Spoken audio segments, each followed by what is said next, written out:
Will the proteinification of all things food and beverage mean the OG protein packed snack must evolve to stay relevant?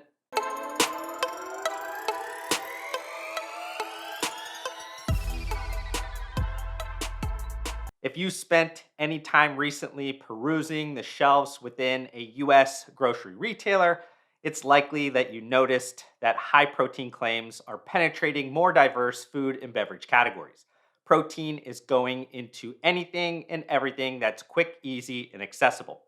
In addition to the ubiquitous protein bars, protein powders, and protein shakes, you can now buy items such as protein pasta and pasta sauce, protein bagels, protein waffles, protein chips, protein coffee, and even protein boosted versions of dairy items like milk and yogurt.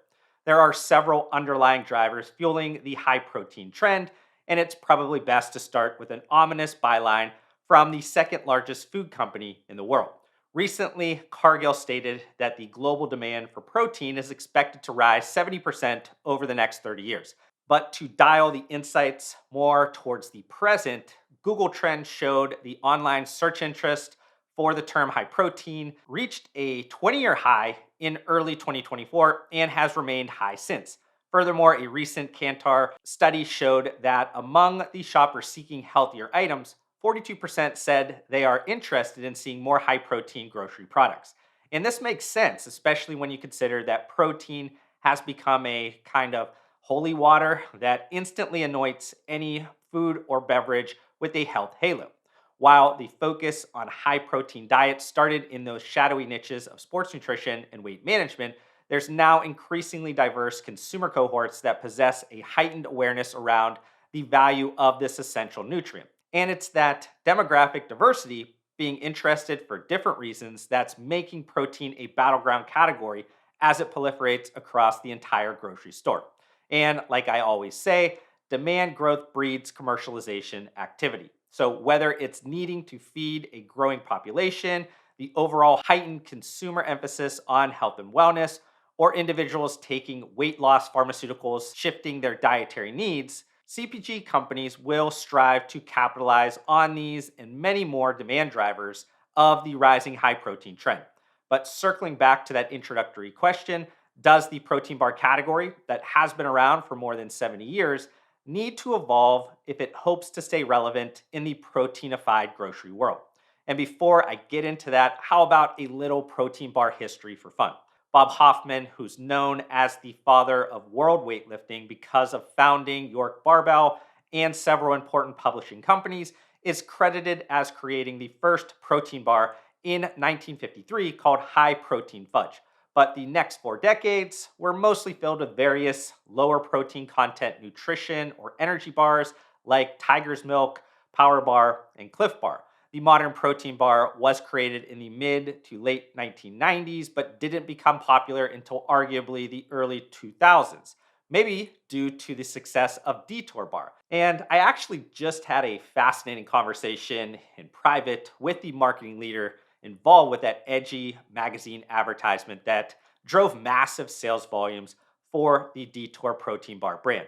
But over the last decade, protein bars have evolved past the do you even lift bro stigma. Once a niche product targeting athletes and bodybuilders, the supplement industry intelligently recognized that protein based snack consumption had become a key component to a healthy, active lifestyle. In fact, protein bars are now marketed as wellness products targeting mainstream consumers that are quite different than the previous stereotypical curls for the girls consumers of the past. But while the market expansion can be great, it also means the one size fits all targeted consumer strategic marketing and product approach has become obsolete. So, fitness enthusiasts, health conscious individuals, and consumers simply looking for a convenient, filling, and nutritious snack each are focused on getting the right amount of protein based on their activity level, fitness goals, and individual characteristics. But to the credit of the protein bar market, they've continued to hold the highest household penetration within the different formats of convenient nutrition, partly because the category has shown this almost sixth sense ability to evolve, appealing to a wide range of active lifestyle consumers with varied protein needs throughout the day. Additionally, It's hard to overlook that the protein bar category is crowded across every sales channel, with hundreds of brands competing for consumer attention with mostly undifferentiated products that have indulgent like flavors and wellness focused marketing. Yet, that market competitiveness also means there's a ton of demand. Alternatively, as protein bars firmly position themselves right in the middle of this grocery proteinification battle, it opens them up to lower mainstream consumer switching costs. Said another way, these food and beverage CPG companies are being savvy, increasingly taking an approach that infiltrates boring categories by adding just enough protein that doesn't ruin taste. That product strategy eases consumers into making small changes to their daily consumption habits that end up in aggregate closing nutrient gaps that were once filled by needing to eat a protein bar. So, then what's next for protein bars?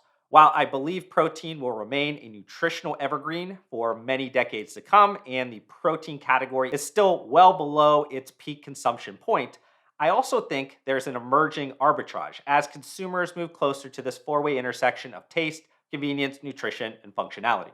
It seems every multi billion-dollar functional CPG category is in the early innings of a remarkable transformation as consumers have started to evolve further into seeking multifunctional benefits that contribute to overall well being. But what does that mean? Just like protein seems to be popping up more in unexpected food and beverage CPG products, different adaptogens, herbal extracts, and other nutraceutical ingredients will start being included in more protein bars. And while there's infinite opportunities to leverage a sequence of dimensions that are shaping the future of the supplement industry, like benefits or ingredients, use occasions, and consumer preferences, I want to focus on three that I believe have the most traction now and further upside left. The first is cognitive or brain health, as more adaptogens, nootropics, and branded nutraceutical ingredients are appearing more frequently in protein bars. The most well known Protein Bar Plus brain health brand would be IQ Bar, that includes lion's mane mushroom.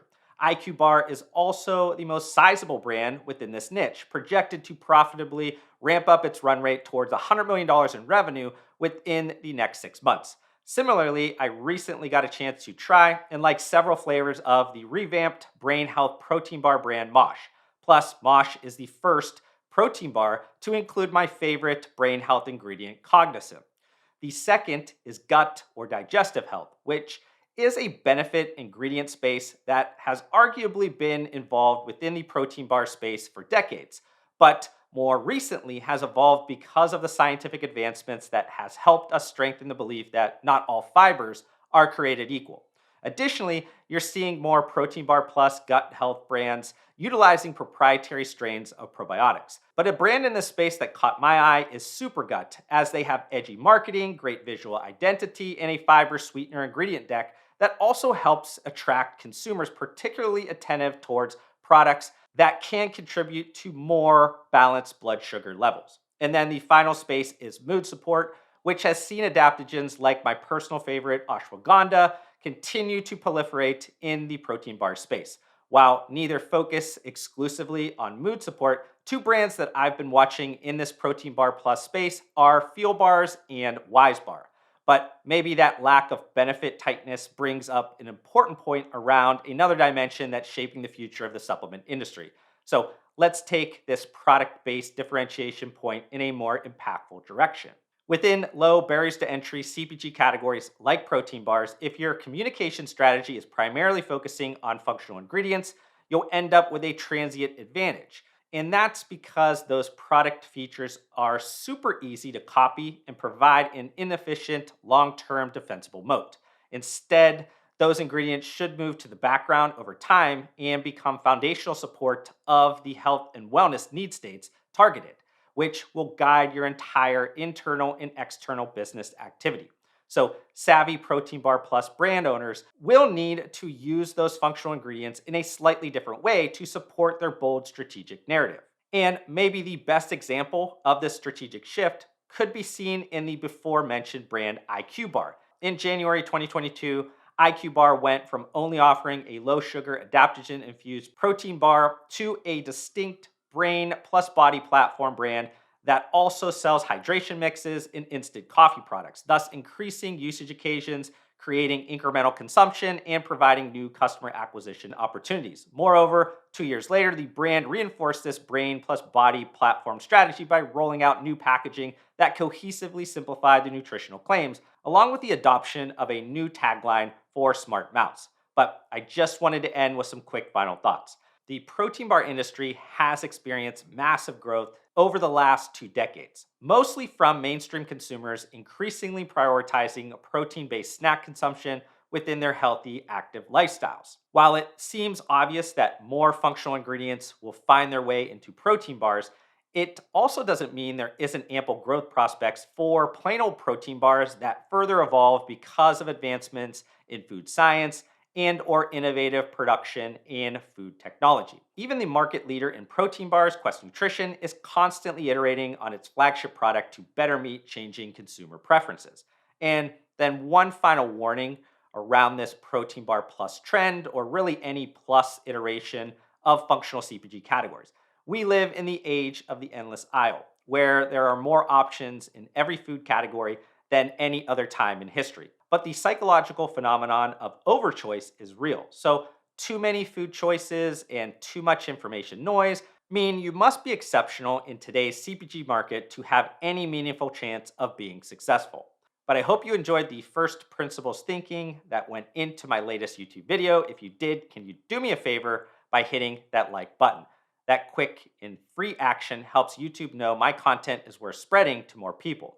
Also, we're getting really close to reaching my next subscriber goal, and it would be great if you join me on this journey. But to do that, we need to fix the fact that slightly more than three-fourths of you that are watching this video right now are not subscribed to my YouTube channel, and that hurts my feelings. Regardless, I did want to thank you for giving me some of your attention and time, and I'll see you on the next one.